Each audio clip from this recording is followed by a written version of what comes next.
class. My name is Famadiwa Adetomiwa. I'm with Team Alpha, and we're here to present an assessment of Akzo Nobel and its competitor sales strategy, and also to recommend actions for improvement. This presentation will be divided into overview, Akzo Nobel sales strategy, competitor sales strategy, recommendations, and question and answer. History of Akzo Nobel.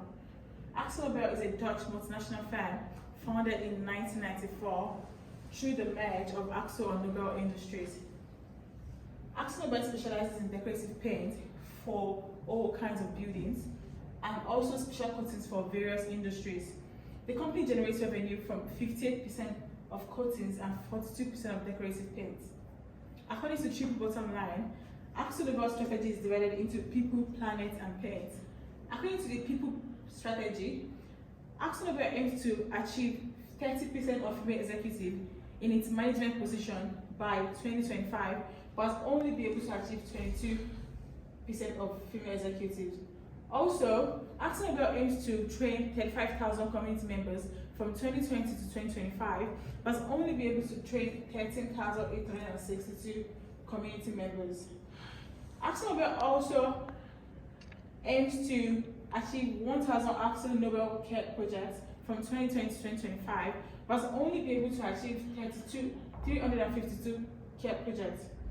According to the planning strategy, Akzo Nobel aims to achieve 50% less carbon emission in value chain by 2030, and has been able to achieve 21% carbon reduction.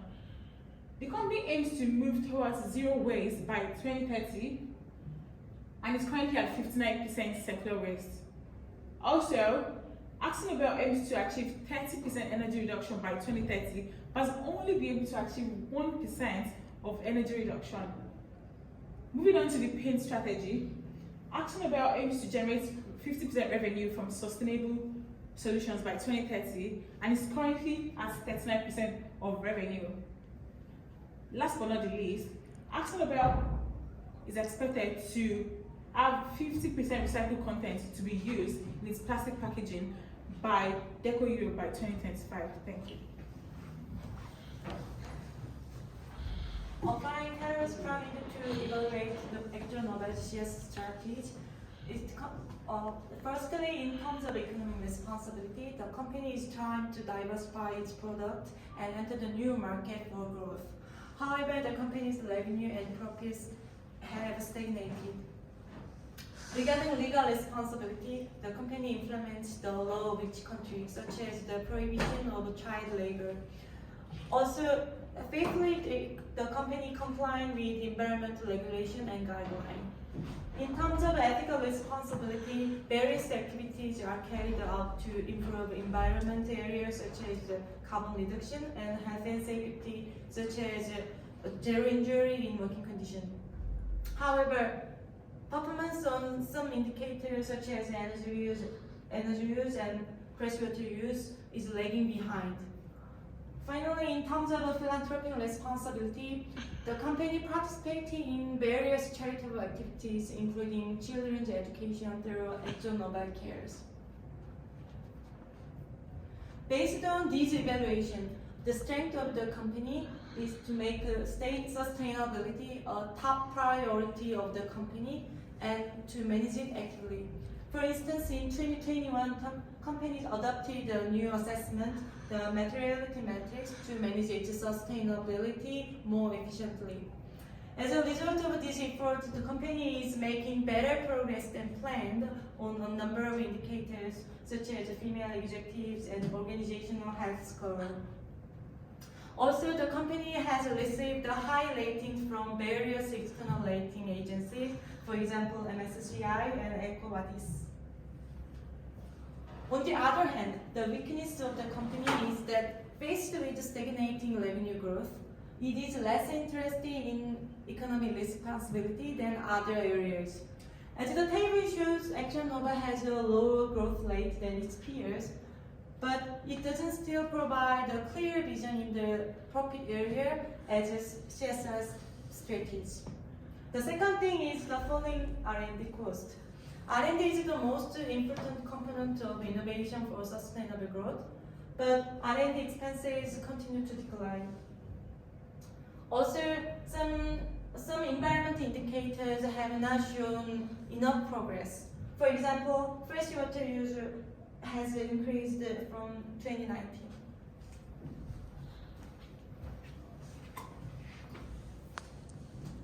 According to our team research, I'm going to discuss about Akzo Nobel competitive advantage and sustainability. As we find out, their CSR strategies are well structured and organized according to their previous practice. And their first advantages is they are sharing and driving their company's ambition with their stakeholder. And second, as they have a good reputation as an industry leader, emphasizing sustainability as a top priority for business. And the third one is the ESG risk rating. According to the ESG risk rating, Akzo Nobel is like performing lower than its competitors. And for the sustainability, and they are focusing on 6 sectors like reduce carbon and energy, reusing their product, long-lasting performance, less waste management, people and community, and the health and well-being. For reducing carbon and energy, they are focusing on wood coating, heat reflecting powder coating. For reusing, they are developing a product with 35% recycled paint content. For long-lasting performance, they are focusing on stain shield technology. For less waste management, they are doing the more solid, less waste. And for the well-being and health, they are designing their product bio-based eco paints and their low emissions. And for people and community, they are doing a project like Let's Color project.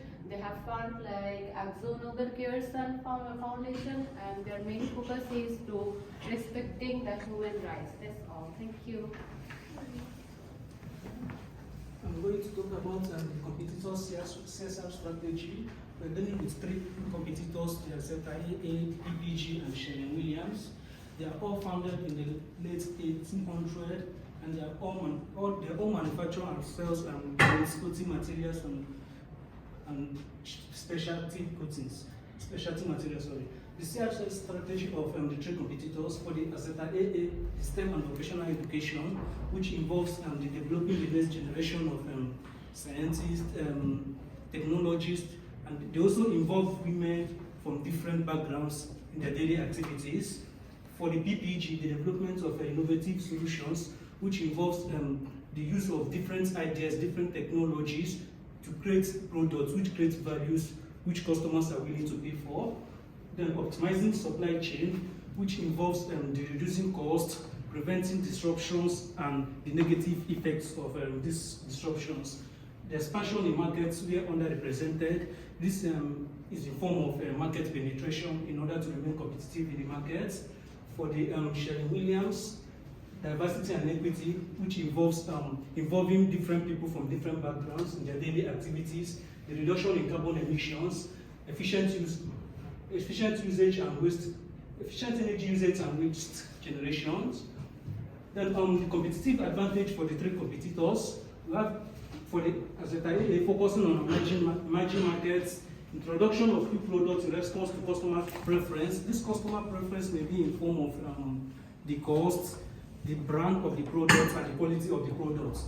Then frequently inventing and launching new products for the PPG. This is because the taste of customers differs, so the new products will be able to meet their needs on a daily basis. The lowering cost through cost leadership. This will tend to increase the sales and make them sustainable in the market.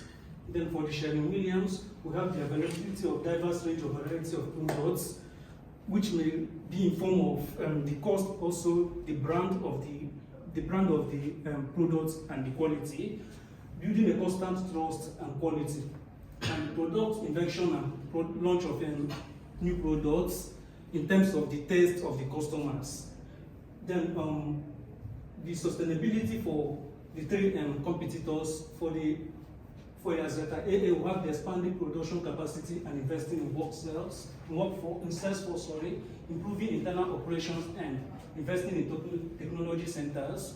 For the PPG, we have the preserving the environment and supporting the community to operate in terms of beautifying the environment and making them look more colorful, committed to delivering lasting values for stakeholders in terms of creating a culture for rewarding long-lasting commitments. Then for the Sherwin-Williams, it's providing immense support to the local community which they operate in terms of beautifying the community, making them safe, and possesses an effective blueprint for resource management, continuous effort to preserve the economy, to preserve the environment, through sustainable business activities. Thank you.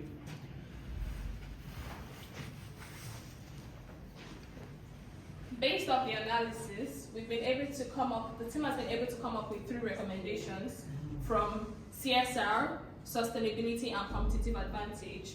The first recommendation, the company could focus more on their paint strategy in terms of CSR, just like PPG does. They could do this by actively seeking out mergers and acquisitions, partnership opportunities in order to grow sustainably.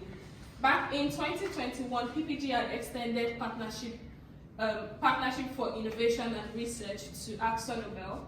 They could also set goals in paint strategy in conjunction with financial growth.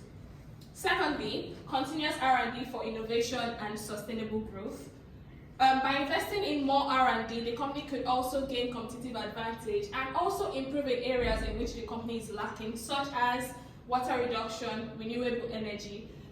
Continuous R&D will also help them understand their market, their customers' wants, and manufacture products in line with these wants. Third, they could strengthen the management of underperforming indicators. They could do this by critically analyzing the reasons for progress behind schedule and also adjust the company's ambition to a more achievable level if necessary. They could do that. By doing this, they'll be able to improve accountability, compliance, and credibility. The recommendation plan, we use a time frame of 5 years using a Gantt chart. We did this by using targets and milestones for the company. Question and answer. Question 1, how does Akzo Nobel's CSR strategy need to change and why? The company seems to have a working strategy in place, but there are areas that need adjustments. In line with TBL's paint strategy and Carol's pyramid economic responsibilities, the company doesn't seem to prioritize these aspects of the company. As of now, they are facing stagnant revenue and profits in relation to their economic responsibilities. They could improve by creating profit initiatives in their CSR strategy to improve sales and revenue. Question 2, which competitor is a major threat to Akzo Nobel and why? We believe PPG is a major threat to Akzo Nobel because they are similar in a lot of ways. Firstly, they are both traditional companies, and PPG has initiative in CSR activities in almost all areas as Akzo Nobel. They tried to acquire Akzo Nobel back in 2017, and their CSR, external CSR rating is almost similar in terms of Akzo Nobel's. They also seem to have better progress in Akzo Nobel's underperforming indicators, such as waste disposal. PPG was able to achieve their company's 2025 targets back in 2019, which is 6 years ahead of schedule. Zero processed waste, they are at 40% as of 2021, and their target was 35% for 2025. So they surpassed these targets. This is a list of the references. So far, we've been able to assess the Akzo Nobel CSR strategy and that of its competitors, and also provide recommendations for areas of weaknesses. Thank you. Any questions? No.